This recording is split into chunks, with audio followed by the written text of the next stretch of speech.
Pessoal, boa tarde. Começando mais uma edição do Em Progresso, o podcast aqui do Colégio Progresso Machado de Assis. Hoje recebendo dois convidados muito especiais. Antes de apresentá-los, boa tarde, Góis. Como é que vai? Tudo bem? Tudo bem, cara. Tô muito bem. Teus filhos estão bem? Estão bem, cara. Estão bem. Então, graças a Deus. São duas pessoas tão legais que a gente está recebendo aqui hoje que eu não sei quem que eu apresento primeiro. Então, eu vou pedir licença aqui para o Fabrício apresentar primeiro a menina do programa, que é a professora Maitê, 22 anos, professora de língua portuguesa. Ela tem 425 faculdades no currículo. Nasceu em Sergipe, Maitê? Não, nasci em Santos. A sua família é de Sergipe? Mas a família é de Sergipe.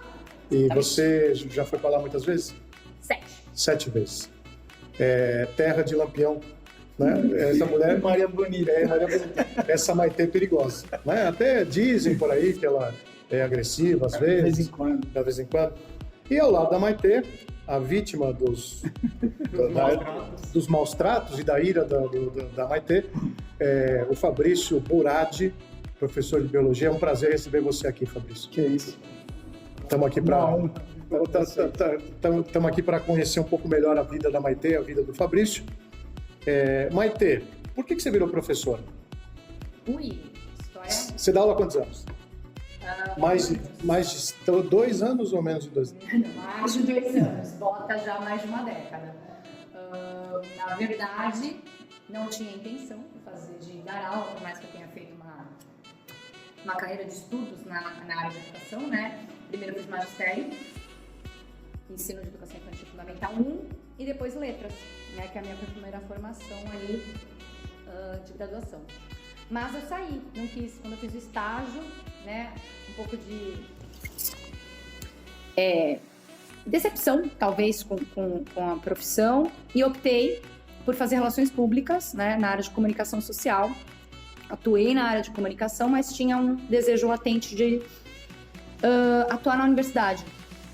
E aí eu fui buscar o curso de mestrado, né, fazer as aulas, e para ter uma flexibilidade com o horário de trabalho, porque eu trabalhava com escritório, eu era auxiliar de comunicação, assistente de comunicação de uma ONG em São Vicente, eu optei por deixar de lado e fazer realmente o curso de mestrado na USP, né? Começar os estudos, fazer aula, que era durante a semana à tarde. Peguei a sala de aula porque tem uma flexibilidade de horário. A gente consegue ter período só da manhã, trabalhando, à tarde. E no escritório é 44 horas semanais.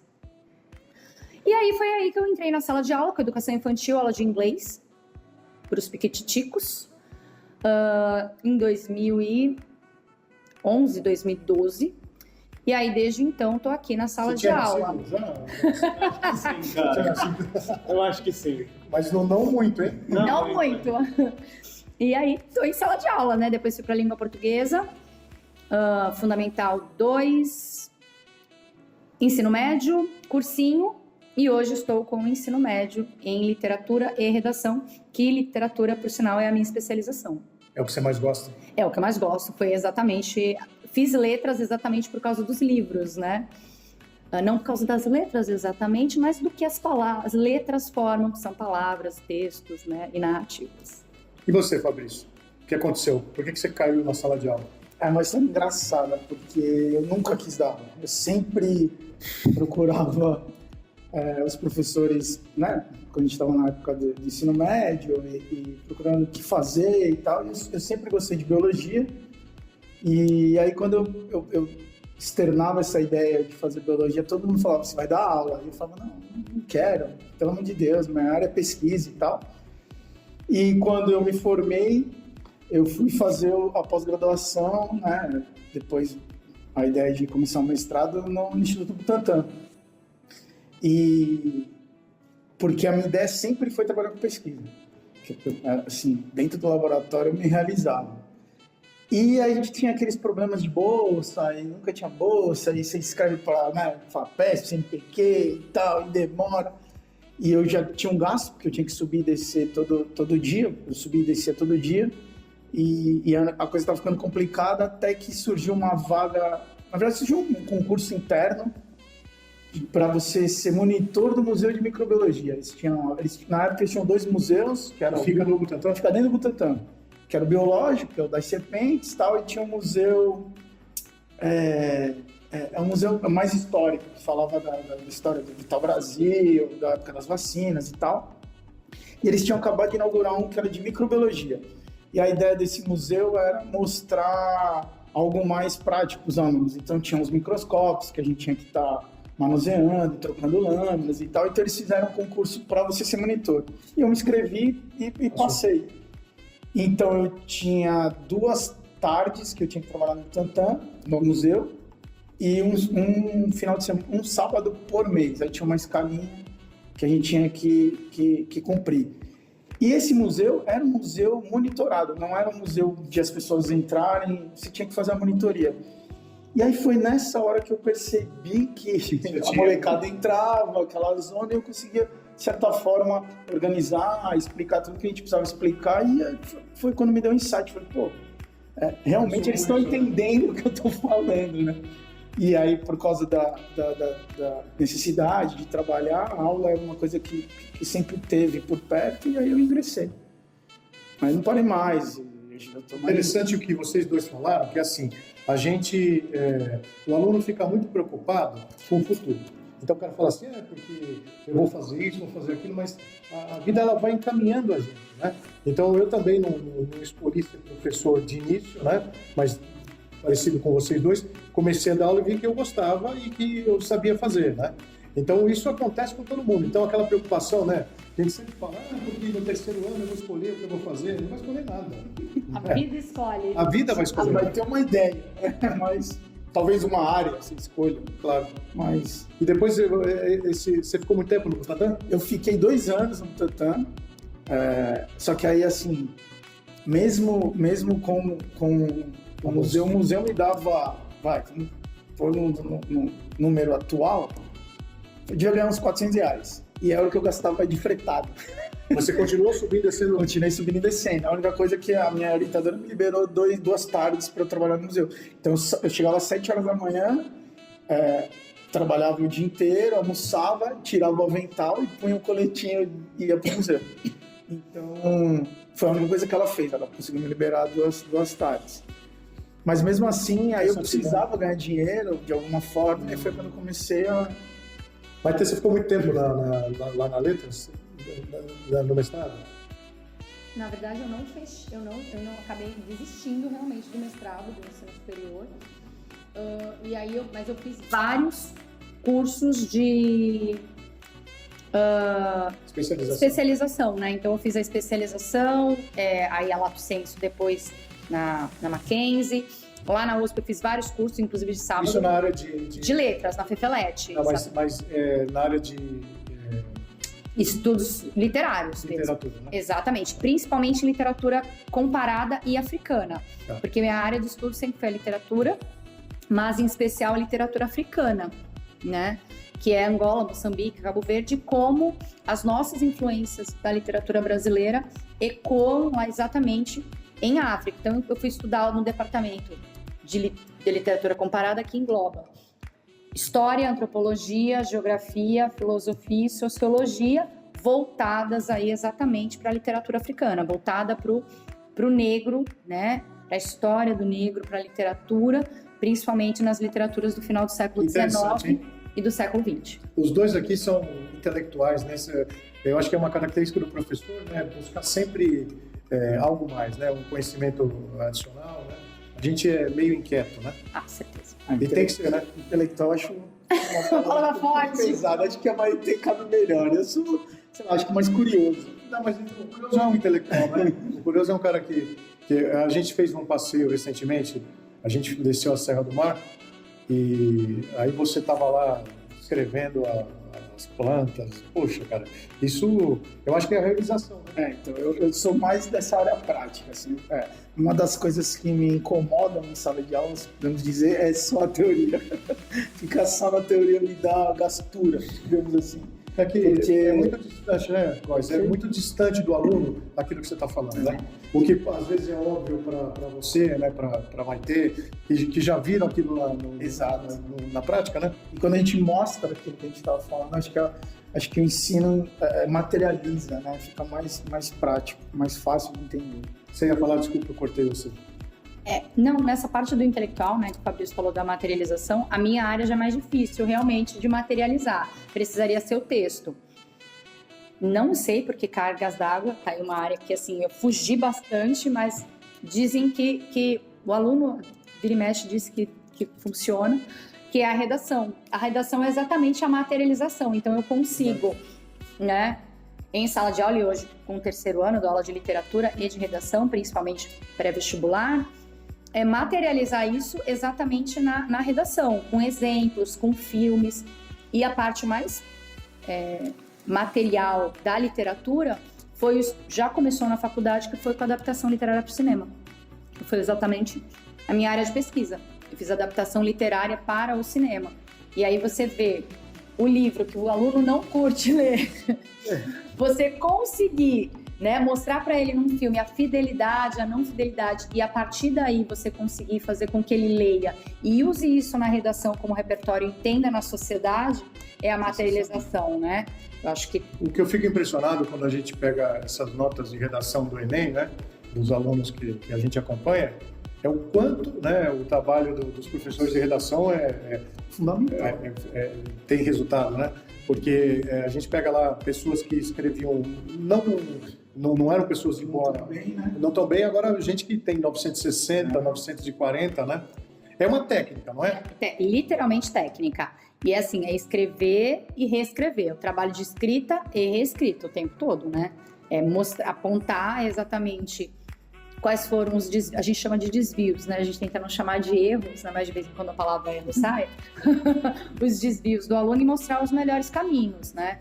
E eu prefiro trabalhar com métodos de, olha, apontar os caminhos. Existe esse caminho, existe esse, existe aquele. Aquele repertório, né? Com o repertório, exatamente, é o que eu faço em sala, para que ele seja Quantas autônomo. redações aqui no Progresso o aluno faz? Por mês? Por bimestre, mais fácil. Por bimestre. São quantas? Por bimestre, gira em torno aí de 5 a 6 redações. Quer dizer, por aluno, mais né?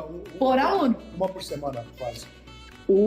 Eu tenho tentado trabalhar de 15 em 15 em sala, no mínimo trabalhar ali de 15 em 15.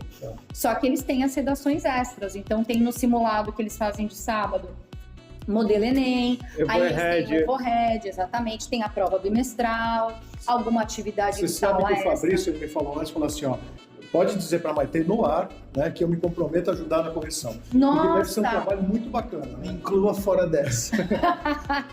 É um trabalho desesperador. Né? Exaustivo. Né? Mas assim, aquilo que você colocou, Marco, é fundamental. Quando a gente vê o resultado e a evolução do aluno, nossa, isso realmente você fala, funcionou, deu certo, o cara tá entendendo. A gente estava vendo outro dia os resultados dos alunos do 3º ano do ano passado, né? Eu acho que deve dar uma satisfação, né? Coisa que a gente não tem uma resposta direta, assim. Né? O nosso fica mais no geral, né? Mas na aprovação, não. Mas a redação é específica, né? Todo mundo faz a redação e todo mundo tem uma nota diferenciada da redação. Então acho que é mais claro. E tem muita gente querendo biologia, não tem? É um curso... Cara, alguns por turma. Né? Não é tanto assim. Eu cheguei a entrar... Quando eu entrei, a gente costuma dizer que foi... Acho que a época que mais teve gente que quis fazer biologia. Inclusive falavam que era o efeito Dolly. Foi logo depois da clonagem. Você chegou a clonar alguém? Clonei bactérias. Clonou bactérias? Sim, a gente clonava bastante bactéria no laboratório. A gente trabalhava com o estudo de uma parte do veneno da jararaca com a ideia de reduzir câncer humano, melanomas humanos. E aí um dos testes era replicar bactérias que eram suscetíveis para ver se a proteína fazia efeito, e depois a gente testava em camundongos. Como se clona uma... A bactéria se clona sozinha. A única coisa que a gente faz, a gente manipula o DNA dela para ter um DNA suscetível para aquela determinada doença, e aí por divisão binária ela vai se multiplicando, então ela forma uma colônia de bactérias clonadas, idênticas. E os camundongos, que eram uma outra fase, porque aí a gente precisava testar um organismo mais próximo da gente, então a gente pegava um mamífero, eles também tinham que ser geneticamente modificados para receber o câncer E humano. você alguma vez participou daquelas experiências do tipo colocar uma orelha no meio da testa? Não, aquelas, eles não fazem experimentos com aberrações. Sim. Não, assim, o máximo que eu cheguei perto de algo assim foi trabalhar com camundongos geneticamente modificados, que era um camundongo que recebia o câncer humano, que o camundongo normal não pega, e por isso, quando a gente terminava o experimento, a gente tinha que sacrificar todo mundo. Que merda. E matar os ratinhos um por um. Exato. Sabe que nas aulas, Porque não pode liberar no ambiente, né? nas aulas de bioquímica, a gente tinha que fazer alguns experimentos, era uma coisa muito mais simples que essa, mas com um ratinho. Aí tinha lá um cara, não vou falar o nome dele aqui, sabe como que ele matou o ratinho? Adivinha. A coisa mais absurda. Estrangulou. Ele abriu o liquidificador e soltou. Mano! É um rato vivo. Quando ele fez isso, cara, metade um deles saiu do laboratório. Entendeu? Não, aí não precisava precisa ter feito isso. Esse cara, não estranhamente, mais pra frente, ele foi pego tentando enforcar uma menina do curso. Ah, tá explicado. Tinha uma psicopatia, algumas né? Tendências. Tendências de agressividade, 0,3 Maitê lá. Olha, eu quero já deixar bem claro que isso é uma calúnia contra mim, Pode processar. tá? Só pra Aqueles avisar. 12 professores internados, Não tem Estado nada a ver com grave, isso. né? Estado Não me grave, comprometa. muitos Há estados- controvérsias, há né? controvérsias. Mas você levantou uma questão importante. O cuidado que a gente deve ter no trabalho, né, com relação, inclusive, aos seres vivos, porque a gente sabe que a gente vai ter que usá-los, mas seria, de alguma forma, tratá-los como se fossem seres vivos. E eu, quando estava fazendo mestrado, a minha orientadora ela era budista. Pô, Ela é budista de todo ano para a Índia e tal, e, né, tinha um guru Tinha uma dela. preocupação com Ela tinha uma preocupação absurda. Normalmente, quando a gente tem uma caixa com os camundongos, a gente faz caixas com grupos de camundongos com concentrações diferentes. Então, você vai ter aquele que vai receber a concentração máxima e o que vai receber o placebo. E, normalmente, a gente corta os dedos deles. Então, é a caixa que tem o menos um dedo, menos 2 dedos. E ela, por ser assim, tão preocupada, ela não deixava a gente cortar os dedos. E como é que vocês A gente matavam? pintava os rabos dos ratos. Ai, que bonitinho. Menos Só mal, que né? eles se limpam demais. Então toda semana a gente tinha que estar olhando o rabinho. Esse é o verde ou é o azul? Ficava pintando os rabinhos dos ratos para não. Isso era iniciação científica, não era? Não, era No mestrado. Era Na graduação. na pós. E aí tinha um jeito certo, né, de no final do experimento a gente sacrificá-los, que é você pega ele pelo rabinho, põe ele na caixa que tem uma gradezinha, ele mesmo segura assim na grade. Aí você põe uma pinça no pescoço dele e puxa o rabinho. E aí ele já, na hora ele já... Mesmo assim é chato. Mas tinha que fazer, não tinha jeito. Que é diferente, por exemplo, quando a gente fez estágio no Orquidária. Que a gente tinha que... Aqui de Santos? Aqui de Santos, que a gente tinha que alimentar os gaviões. Eles se alimentam de ratos. E as serpentes também. E aí você não pode, nenhum dos dois casos, pôr o rato vivo. Porque se for no recinto da ave, eles fogem pelas grades. E se for no recinto da cobra, que era geralmente aquários, se ela não tiver com fome, ele começa a comer a cobra. Ele começa a roer a cobra. Mesmo qualquer cobra? Qualquer cobra. Mas a cobra não se defende? Então, Não. vai depender dela. Tá? Mas ele chega a matar? Ele pode matar a cobra. Então Então a gente... Uma cobra 1000 vezes maior que ele. 1000 vezes maior. Não, 1000 vezes é exagero, mas uma cobra maior eles podem matar. Então a gente tinha que introduzir morto, né? Colocar o rato morto. E aí não tinha materiais pra gente fazer isso. Aí a gente dava com a cabeça na quina da pilastra. Ai, que dó! Que coisa. Que jeito meigo de matar o bichinho! E aí tinha hora que a gente tinha pena, né? E aí não batia direito, o bicho ficava estreito no chão. Não, mas não dá pra dar remedinho? Não, porque aí o remédio vai interferir na carne, sim, né? sim. Aí o animal vai ficar... Sim. Vai receber isso também e tal. Então tinha que ser simplesmente muito. Meu Deus. Coisa de estagiário. Sabe que a gente era estagiário. Já que você era explorado, Explora o bichinho. Tá aí uma das coisas que afastou minha irmã do meio acadêmico, do meio de pesquisa, sua né? irmã fez o quê? Ela fez farmácia e depois ela fez mestrado na parte de neurociências aqui da Unifesp. E aí ela tinha que trabalhar com ratos, né? Porque ela trabalhava com a questão da febre. E aí tinha que induzir o rato à febre e depois você tem que sacrificar. Foi exatamente a fase em que ela se afastou da universidade. Ela já tinha bolsa pro doutorado. Ela já ia fazer o doutorado lá na USP e ela falou, não quero mais, porque eu não aguento mais sacrificar Chega de bicho. raticídio. Pois é, foi exatamente isso. Ela entrou num momento de angústia tão grande, né, com ela mesma, existencial, né? Pô, Porque pior que é meio ruim, né, cara? Assim, pensar nisso, né, cara? porque ela teve... Nossa, imagina quantos ratinhos ela não sacrificou. Ela né? virou vegana ou... Ela virou... Exatamente. Como é que você entendeu o caminho? Ela virou vegana. Hoje, o veganismo não faz parte dela porque ela tem alguns problemas de saúde, aí prejudicaria muito, mas ela é totalmente vegetariana. Ela não come carne de jeito nenhum. Porque ela teve que sacrificar tanto rato. Por isso, por que sempre rato? Boa pergunta. Eu acho que é pela facilidade de proliferação, né? Você ter grandes quantidades em curto espaço. E o tamanho também? A gente tinha um biotério, então, por exemplo, a gente tinha uma estante. Numa estante tinha diversos ratos. Coelho também seria uma boa opção ou não? É que o coelho é muito maior. O problema é o tamanho. Né? Mas o Butantan ainda tem uma sessão com coelhos e ainda uma sessão com macacos, que é o da espécie Rhesus. Ó, o Diego aí atrapalhando de novo. O Diego sempre passa no meio do programa. O macaco do gênero Rhesus, que é inclusive de onde a gente tirou o RH do nosso sangue. O RH Esse macaco é grande, não? Sim, tem um tamanho considerável. E ele é agressivo? Não. Mas sacrifica os macacos ou não? Então, aí eu já não sei dizer. Não, tipo... Porque não era da minha área. Se fosse no método estagiário, no que botaria o macaco? Na frente uma carreta. Não tenho ideia, porque o bicho é grande, assim. E ele não vai ser tão fácil, E você né? nota a inteligência dos macacos? São bichos mais inteligentes que... Cara, no olhar dele você sente uma diferença, assim, sabe? Parece que ele tá te reconhecendo, tá... No Instagram, de vez em próximo. quando tem aqueles vídeos que a gente recebe, né? Outro dia eu vi um vídeo que a mãe, né, tava admirando uma macaca lá dentro com um bebê no colo, né? Ela foi buscar o filho dela. Pra mostrar. Ela veio mostrar, né? E aí ficou apontando. Não, tem casos de crianças que estavam no zoológico, Presas lá embaixo e se machucou e a fêmea foi, ajudou, pegou, né? recolheu, ficou tomando conta até alguém chegar. Sim.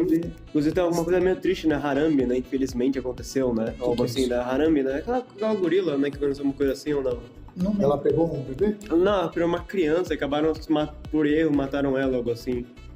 Aquela gorila foi 2000 e pouco, 2000 e... Isso porque a mãe dele não tava lá. Não, Se a mãe assim, dele estivesse lá, Coitada da macaca. coitada da macaca, eu ia apanhar muito. Olha, isso é uma calúnia. Eu sou uma pessoa super boazinha. Tá bom, super é muito. Mas eu sou boazinha, Vamos tá? analisar. Tô com meu ombro até hoje dolorido. Vamos analisar. Fala. Quantas horas de academia você faz por dia? 2,5 a 3 por dia. 3 horas de musculação por dia. Pra que tanto? Pra virar a musa fitness do verão. Isso no você verão já de é, você já é. 2032 Você só. é uma das musas aqui do Colégio Progresso. Tô longe. Agora, mas é muito exercício. Né? Você, por exemplo, você também gosta de academia, você faz exercício pela saúde. Sim. Né? Mas o meu Você já agrediu alguém? Nunca. Né? nem pra se defender dela, não? Então, não, né? Não, porque eu sou a menina Eu da só me relação. coloquei Quanto tempo você ficou com o ombro enfaixado? Não, 6 meses? fachada eu não fiquei, mas eu tô com uma lesão, já vai fazer uns 6 Crônico, né? 6 meses. Crônica, né, cara? Tem que Começou apostar, naquele né? dia que você perguntou que horas são. Que horas são, e ela me agrediu, né? Ficou nervosa. Simplesmente me agrediu. Não, eu não fiquei nervosa. Não foi assim. Não vem Ela com falou assim, história. pô, tem um relógio, por que você não abre o relógio? Aí você insistiu, mas que horas são? Aí ela ficou nervosa e te agrediu. Exato. Tô mentindo, Maite? Está equivocado. Não tô. Não tô mentindo, eu acho. Está equivocado. Eu acho que você criou uma história, assim, ficcional na sua mente. Porque o Fabrício, ele já veio lesionado. Ele caiu da cama, teve um pesadelo, caiu da cama em casa. Aí a mulher... Pesadelo com a Maitê. Você imaginou que você estava apanhando. Foi exatamente a mesma cena que ele descreveu. Você era um bebezinho, né? E caiu lá dentro do recinto dos macacos. A macaca veio te proteger, mas ela quis defender você. Só que naquela de brigar com a macaca, acabou de te agredir. Exato. Então, isso quer dizer que foi apenas... Peraí. Então, eu não o agredi. Ele sofreu o efeito de eu ter tentado salvá-lo. De ter matado a macaca. Não, matar não, porque eu não mataria os animais. Até porque os macaquinhos são bonitinhos. Por sinal, tá aí um fato curioso. Eu tive como animal de estimação um urso. Não. Um macaquinho, sabe? Um... Sagui. Sagui. Eu trouxe de Sergipe num ônibus durante 3 dias. Ah, que beleza. Mas ele foi escondido ou não? Foi? Ele veio numa caixinha, ideias de meu pai, né? Meu pai, um ser... Totalmente autorizado pelo Ibama. Claro, só que não... Não, gente, isso é sério. Esse ano foi o ano de 97, 96, mais ou menos. 96. Não, pô, peraí, né? Agora você apelou. Em 96, eu fui pra Sergipe. A gente... Aí tinha 3 dias de viagem? Aquela desgraça, 3 dias de viagem. Você foi e voltou? De ônibus. Fomos de ônibus, aquela coisa que você abre a Tupperware e você não aguenta mais o cheiro daquela comida de Tupperware. E o banheiro? Não, banheiro de ônibus jamais. A gente segura até não poder mais. Mas você estava sentada na frente? Eu estava sentada na frente. Porque eu já fui pra Bahia de ônibus, sentado lá atrás. Deus perdoa, jamais. É sentado sempre na frente. Bastante Dramin no início da viagem, que é pra não sentir enjoo, né? E aí na volta... Tinha um monte de sagui lá em Sergipe e meu pai, não, vamos levar um. Minha irmã, mais nova, queria porque queria. Aí minha mãe, isso não vai dar certo, Eu falei, pai, isso não é legal. Não adiantou. Deixou a tua irmã, Olha, seria uma ideia boa, né? Enfim, ficava menos gente em casa, menos trânsito. E aí a gente trouxe numa caixinha de sapato e esse sagui veio no ônibus comendo maçã. Ele não curtia banana. Não, mas embaixo. Em cima, junto com a gente. Mano. Ele veio de Sergipe até aqui os 3 dias. A gente saiu de lá, acho que foi uma sexta-feira. Chegamos percebeu? Aqui. O motorista percebeu, mas ele ficou muito calado e ele brincava com o bicho. Também por que será, né? Por que será que ele ficou calado? Né? Por que será? Eu só tinha 15 anos. Eu não era. Mas já era boxeador. E ele veio no ônibus, só que ele não gostava de banana. O negócio dele era maçã. Era maçã o tempo todo. E ele gostava de biscoito de polvilho. Então o pessoal dava biscoito de polvilho, veio no ônibus com a gente. Só que quando chegou aqui... Que tamanho que é o sagui? Assim? Pequitico, veio numa caixa de sapato. E ele cresceu depois? Não? Cresceu. E aí quando teve um momento, depois de alguns meses, quase um ano depois, tem um momento de cio dos animais e tal. E assim, ele não tinha outro sagui, né, perto, pra gente morar em São Vicente. Você podia ter trazido um casal com esse né? Realmente. Aí ele começou a ficar bem agressivo. Aí a gente levou pro Horto de São Vicente. E aí, meu pai inventou uma história triste, né? Lógico que não ia contar que trouxe num ônibus. Ela falou, essa espécie não tem aqui. Então, não, aqui apareceu em casa. Apareceu, São Vicente, né? Apareceu de Cubatão, na verdade. Veio de Cubatão. E aí ele ficou lá no... A gente, exatamente, foi pro Horto de São Vicente. O Horto de São Vicente é aquele que fica atrás do Carrefour? Isso. Né? Aí o nomezinho dele era Bidu. E você acompanhou depois? Ele viveu Não, bastante? a gente não acompanhou muito depois. Foi algumas vezes, aí depois a vida que segue, né? Uma vez eu levei o coelho pro Objetivo do Guarujá, né? Só que ele morreu 3 semanas depois. Foi trucidado por uma... Sei lá que bicho que apareceu lá. Acho que foi a Maitê, né? O bicho apareceu lá e comeu todo mundo. Ai, que dó. Comeu todo mundo. Nossa. Bem perto da deve ter sido Um ano que eu não tem nada de bicho, cara. gambá, teiu, alguma coisa. Ô, Marco, ainda bem que ela não foi na Austrália, né, cara? Imagina um bicho canguru assim, né, cara? Mas Queen, ai, que bonitinha! Que bonitinho, Meu pai tinha umas ideias, canguruzinho. como ele mesmo falava, de jirico, e essa foi uma delas. Ornitorrinco. Mas é legal, né? Pega as areias da Quando Austrália é você meio criança. Muito gringa. legal. Nossa, eu era adolescente, mas... A sua mãe que deve ter ficado brava, mas... Nossa, misericórdia. Porque meu pai trazia muito passarinho, né, de lá. Trazia muito, não. Quando eu fui pra Bahia, cara... Mas ela, tipo, Era tráfico de bizarro. animais. Total, gente, olha. Foi assim que ela financiou o estudo? E foi assim que a gente teve a introdução de espécies exóticas. Não, Exatamente. Quando eu voltei de Salvador, cara, fomos de ônibus, na volta, 1 hora de viagem, o ônibus é parado pela polícia. Cara, os caras abrem bagageiro, Só tinha bicho. 550 milhões de passarinhos lá. Passarinho. Mas é alguma denúncia, né? Ah, deve ter Não, sido. com certeza. Não, E assim, pior que ó, é. vou dizer que na década de... Eu fui para o Sergipe na década de 80 e 90, né? A última vez foi em 96, então é exatamente nesses períodos. Gente, meu pai sempre trazia, e eu me lembro, mesmo pequena, de ver, né, o pessoal trazendo mesmo, passarinho, então, direto. Papagaio. Ah, fácil. Sempre, gente. Bem normal. E vocês têm pet atualmente?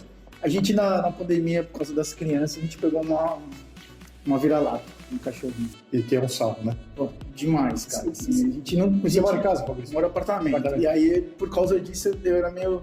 Eu tinha uma certa restrição para animais. Até por dó dos bichos e tal.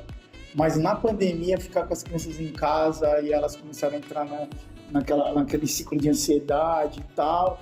E aí tinha uma amiga minha que é toda envolvida nesse esquema de adoção de animais e tal.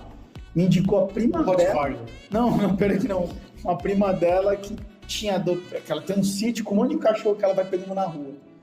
E aí trata, dá vacina, não sei o quê. E ela tinha trazido a mãe da minha cachorra, que a gente chama ela de Pretinha. A mãe da Pretinha, que tava prenha, ela não sabia. E ela falou, mais 8 filhotes vão nascer. Então ela meio que quis doar. E nessa a gente pegou a Pretinha. Aí só foi ir até ali no interior de São Paulo, a gente trouxe ela, e já veio vacinado e tal. Você tem pet? Não, hoje não mais. Eu tive cachorro, tive o sagui, tive papagaio. Canguru, né? Não, Uma equidna, Você tive tem, Vasco? Acho que canguru tem em casa, cara. Além do canguru. Um cachorro, uma cachorro chamada um Shih Tzu, né? Chamada Cacau. Ah, tá. Desculpa, pode ter você.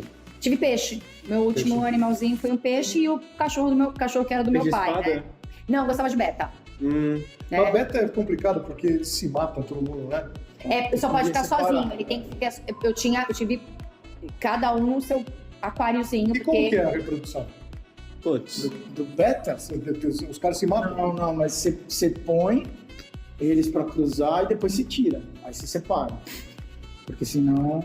Mas tem, Mas assim- tem cio também? Tem uma época de acasalamento ou será que Tem. tem? Qual que é a época mais ou menos Ah, eu não sei de... dizer, porque aí é específico da espécie. Hum. Mas... E o beta só vai brigar com outro macho quando eles estiverem já na fase adulta, coloridos e tal. Então, fase de alevina não vai ter que Você já teve aquário? Já. Quando eu era pequeno, era do meu pai, assim, eu lembro uns peixinhos dourados, Aqueles fluorescentes lá. uns cascudos, até que eu matei eles, porque eu fui jogar ração e aí o pote abriu, caiu Caiu tudo, tudo. os peixes comeram. Eu achei que você deu mais estagiário, cara. Não, isso foi comida mesmo. peixe tem esse Só que problema, agora né? dá muito trabalho. Dá. Você tem que lavar as pedras, trocar água, aí tem os lances de pH. Eu acho Tem que estar sempre medindo, essa é a verdade. O beta dá menos trabalho, porque você não precisa, por exemplo, de ficar medindo o pH toda hora tal. Mas um aquário grande eu também tive na infância. Eu e tive é de isso. água doce, né? O de água salgada é pior ainda, né? o de água salgada Nossa.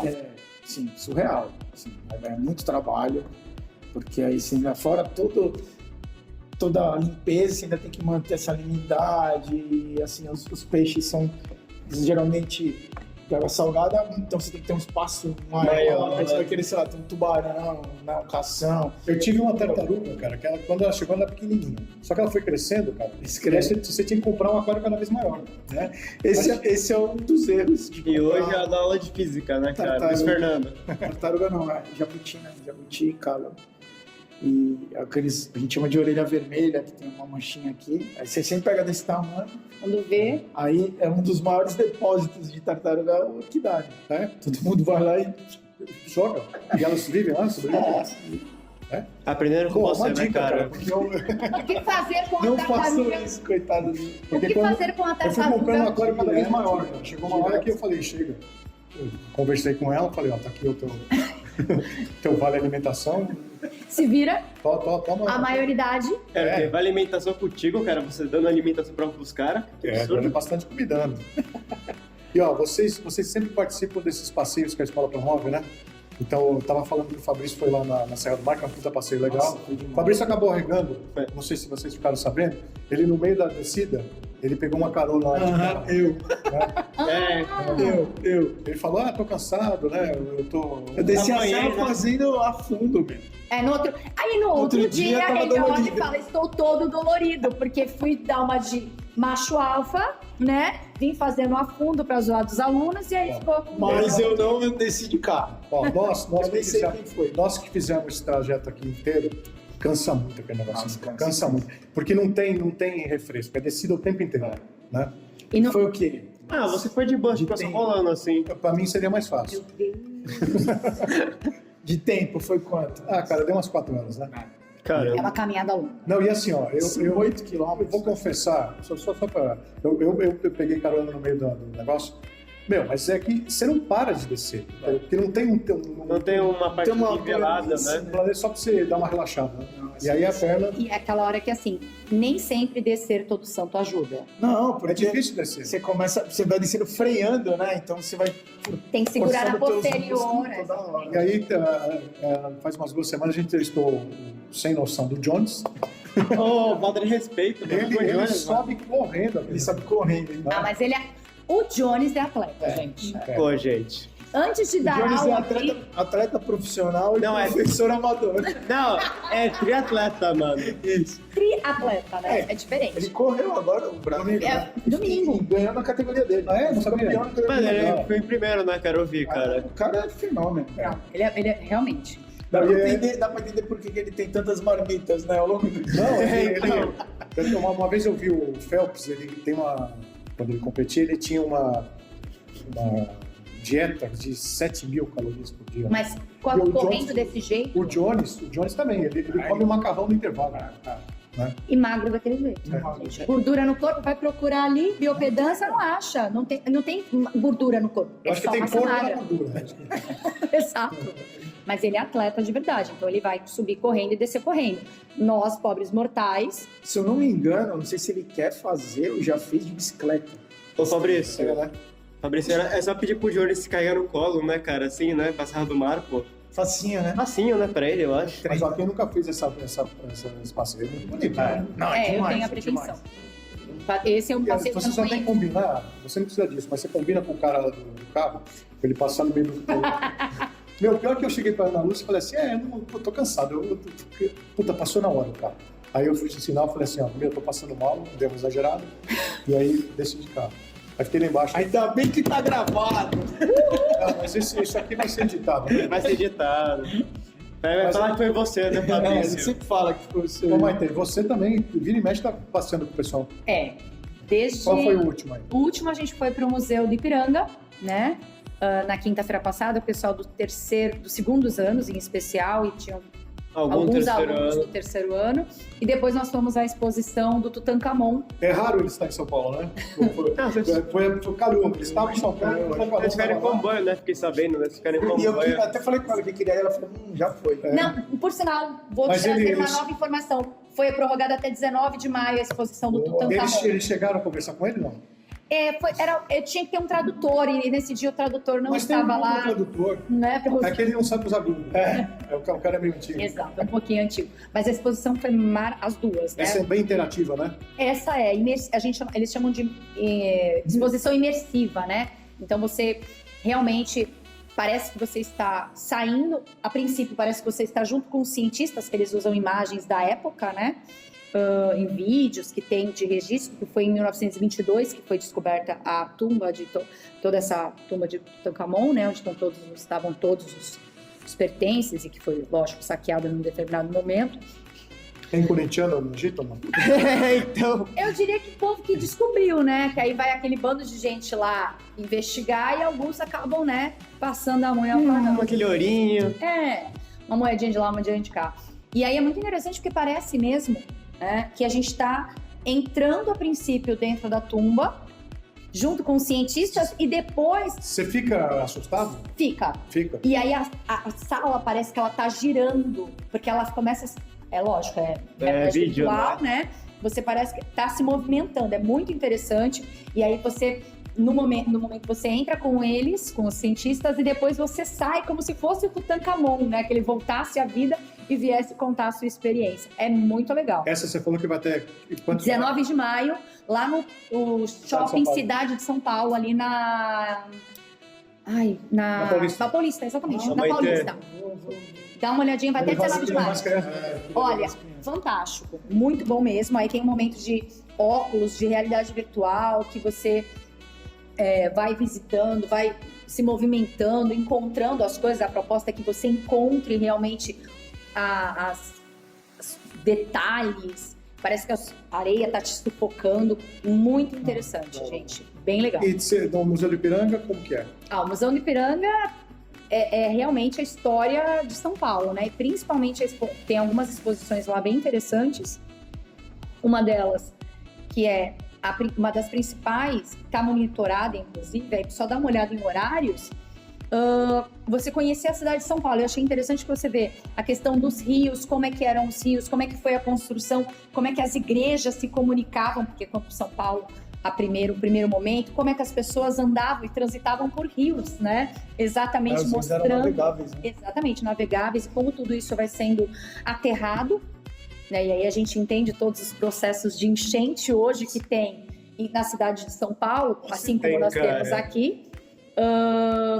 E aí você começa a ver exatamente onde começou a cidade e conforme ela vai crescendo, né? Como ela vai se organizando em torno dessas principais igrejas que vêm exatamente do período de colonização do Brasil, que foi ainda no século XVI, quando a gente pensa que os jesuítas subiram a serra realmente, né? Padre Manuel da Nóbrega, José de Anchieta, e que vão levar essa língua geral com o apoio dos bandeirantes. Inclusive, na nossa passeio tem a estrada do Lorena, né? Sim. Que era o primeiro caminho, né? O primeiro caminho, mesmo original, tá lá, né? Um pedacinho. O que eu não sabia, que o Paulo, né, que é o outro colega nosso aqui, estava explicando, é que os caras, o Dom Pedro era carregado, né? Na estrada do Lorena. Aqueles... Meu Deus. Sim, meu Deus. E são com burrinhos, né? Porque assim, quando a gente vê o quadro lá, lindíssimo, maravilhoso, de cavalos, aqueles cavalos lindos. Benedito Calixto lá. O Benedito Calixto, que tá, gente, a sala do UOL, que a mulher fala, né? Porque a gente entra na sala e vê aquele quadro que saiu os alunos falavam assim, nossa, não tá na apostila. Porque realmente tá ali na sua frente, né? Ele é gigante o quadro. Que é gigante, é enorme, fica numa sala maravilhosa. E aí você olha e tá aquele cavalo lindo, né? Aí Dom Pedro, né, todo imponente, o cara tava com cólera, na época, suado, num burrinho, porque o cavalo não sobe a serra. Então não é, ele tá vindo daqui de Santos, né? Então ele não tava em um cavalo, é burrinho. Ele vai conseguir um cavalo depois. A famosa expectativa versus realidade, né, cara? Expectativa e realidade. Qual era a expectativa? A expectativa é que fosse o grito do Ipiranga, as margens do Ipiranga, desse jeito lindo e maravilhoso, né? Pelo amor de Deus! E ele, pelo amor de Deus, né? Eu preciso dar o grito logo. E o engraçado da estrada do Lorena é que foi construído por escravos, né? Então, olha que viagem naquela época, os escravos carregando pedra para fazer a estrada. E tá lá, o pedacinho dela tá lá, a gente desce por ela. Ah, que legal. Tem um pedacinho que você pode pegar. A famosa calçada do Lorena. Sim, Não, é muito, muito interessante. Eu acho que assim, o legal, né? E aí observa, né? Vocês fizeram um passeio aqui na Serra do Mar, o passeio que a gente fez com os alunos e a gente conecta toda a história. E é aí que a gente vê a construção do conhecimento, né? Como a interdisciplinariedade é importante. Isso que a gente estava falando, né? Eu lembro do passeio lá, você e o Paulo explicando as coisas, né? E voltando lá no comecinho que você falou, isso é legal, né? A coisa vista na prática, né? Exato. Porque você fica vendo reprodução Só de alienígenas, texto, né, cara? É uma coisa que você não está enxergando. Foi exatamente isso com os alunos. Eles olharam e falaram, professora, não está na apostila. Porque você teve no Museu da Língua Portuguesa com eles? Estive ano passado. Aí foi com os terceiros e com os segundos do ano passado. Eu não tava. Na verdade, assim, passeio histórico e cultural... É com você, né? Vira e mexe, eu tô junto. É um passeio que a gente faz muito legal. E aí, é junto com a Ana, né, que é a nossa coordenadora aqui, é o passeio aqui no centro de Santos. Que grande parte dos nossos... A gente faz o passeio do bonde. A maioria deles... Eles não conhecem, não sabem o centro, né? O centro de Santos, tipo, onde começou a cidade, né? O Panteão dos Andradas. Panteão dos Andradas, a igreja Bolsa do Café, a cadeia velha, e aí conhecer essa história da cidade, onde começou a cidade, a gente teve a invasão pirata aqui, ali o Museu de Arte Sacra que foi construído, Tem a história do Monte Serrat. A história do Monte Serrat que vai cair, que vai ter um terremoto em Santos, né? Tudo essa história. A história, por que Monte Serrat, né, Monte Serrat se tornou padroeiro de Santos, conta que é isso, a gente teve uma invasão pirata, e aí o povoado se refugiou no morro, e quando eles estavam subindo, teve uma bala e o morro desabou. Em cima dos piratas. E aí, como tinha, né, essa parte religiosa e tal, ela se tornou exatamente a proteção da cidade, por isso que ela é a padroeira da cidade de Santos, exatamente. Muito louco, né? Quando foi isso, cara, assim, mais ou menos? Qual época? Qual século, a gente tá mais ou falando menos? de século, eu acho que é século XVII. Porque Santos começa a ser construída, a gente pensa na Igreja do Valongo ali, que é do século XVI, que é do Barroco, né? Aquela que a gente foi, né? Isso, exatamente, a cadeia velha ali com aquela construção do século XVI, e aí a Igreja do Valongo. Lá naquela região tem agora o projeto novo lá, que é o Parque Valongo. Sim. Que eles destruíram, né? Derrubaram aqueles... Uma espécie de um Porto Madeira. Isso, cara, vai ter tudo lá. Restaurante... Isso, mas por causa da nossa região, que é fundamentalmente com a questão dos cruzeiros, claro. Ficou muito forte, né? Até então, o terminal de passageiros vai mudar pra lá. Vai mudar pra lá, exatamente. E aí é muito legal esse passeio que a gente faz, que a gente leva sempre os segundos anos, todo ano. É incrível como a gente nunca conhece direito onde a gente mora. Né? A gente acaba perdendo a oportunidade, né? Eu nunca tinha feito uma descida da serra. Eu tenho 44 anos. Né? Eu tenho 43, cara. Não tinha descido. O que? Antes de Cristo? Não, em cada perna ele tem 43. Mas eu também nunca tinha descido. Então, cara, e assim, eu sempre me cobrei por isso. Falei, céu do mar, a gente vai estar... Porque tá no meio da Mata Atlântica, né? Uhum. Chegou a ver alguns animais ali e tal. Urso, lembra? Urso polar. Urso polar na Mata Atlântica. Mas, gente, infelizmente, olha só. Conversa boa passa rápido. Rapidão, né? Que gostoso que é conversar com vocês. Suas considerações finais, por favor. Alguma coisa, algum pedido para a Maitê?